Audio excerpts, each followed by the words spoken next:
It means knowledge makes one humble, humility begets worthiness, worthiness create wealth and enrichment.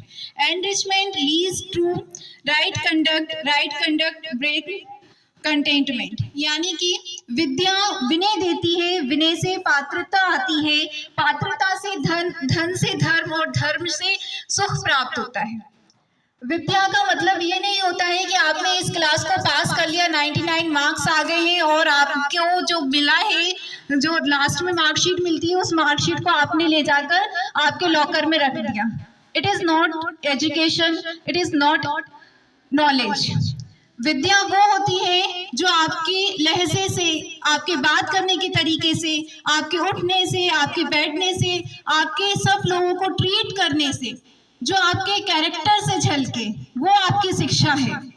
तो हमेशा सिर्फ 99% लेकर आना एजुकेशन नहीं होती है, बल्कि उस एजुकेशन को अपनी लाइफ में उतारना वो सबसे बड़ी शिक्षा है। तो जो कुछ भी आप लोग सीखें, जो कुछ भी आपको सिखाया जाए, उसको आपको अपने कैरेक्टर में, अपनी लाइफ में उतारना है, उसको आपको जीना है। हर मोमेंट में आपको आपकी एजुकेशन, आपके हर काम में आपकी एजुकेशन झलकनी चाहिए।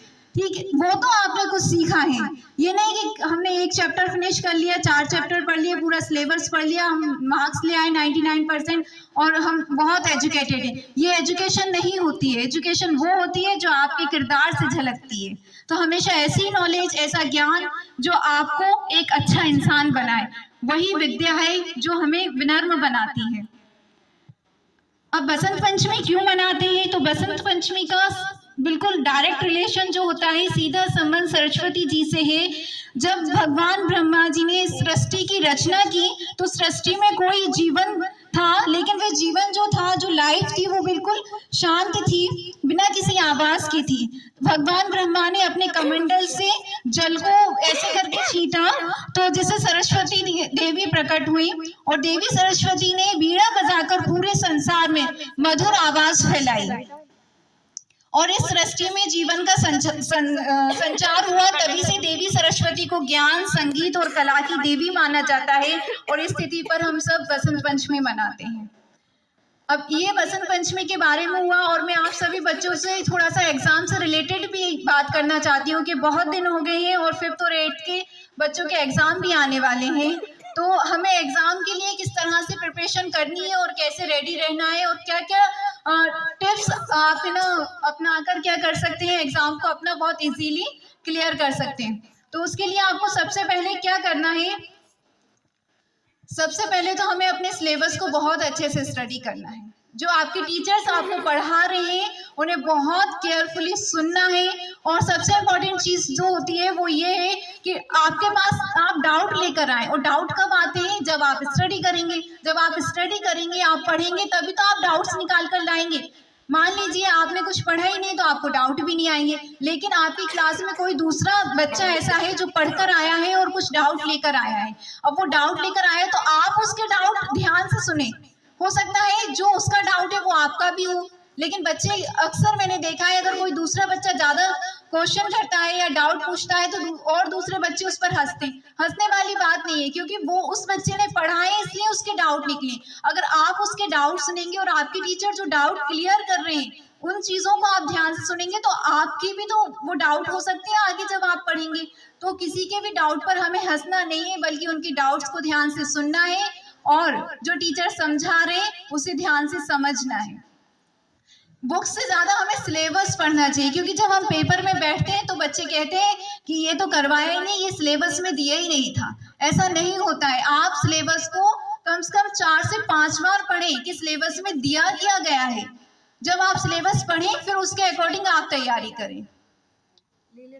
नेक्स्ट चीज जो कि हमें एग्जाम से पहले करनी चाहिए, get a good night sleep. यानी कि जब अगर कल हमारा एग्जाम है, तो हमें रात को बहुत अच्छे से नींद लेनी है। बच्चे क्या करते हैं, साल भर तो हम कुछ नहीं पढ़ा, सुबह 8 बजे का स्कूल है और अब तो 10 बजे के हो गए हैं, फिर भी 9:55 पे तो कुछ बच्चे सोकर उठते हैं, मैम लेट हो गए, सोकर नहीं उठे, नींद नहीं खुली। तो पूरी साल भर तो हम आराम से 10 बजे तक सोए हैं, लेकिन अगर सुबह एग्जाम है, फिर हम रात भर पढ़ रहे हैं। फिर हम सोचते हैं अब हमने तो रात रात भर पढ़ाई करी है फिर भी मार्क्स अच्छे नहीं आए। बेटा अगर रात भर जग कर आप पढ़ाई करोगे तो आप अपने एग्जाम में अच्छे से फोकस ही नहीं कर पाओगे।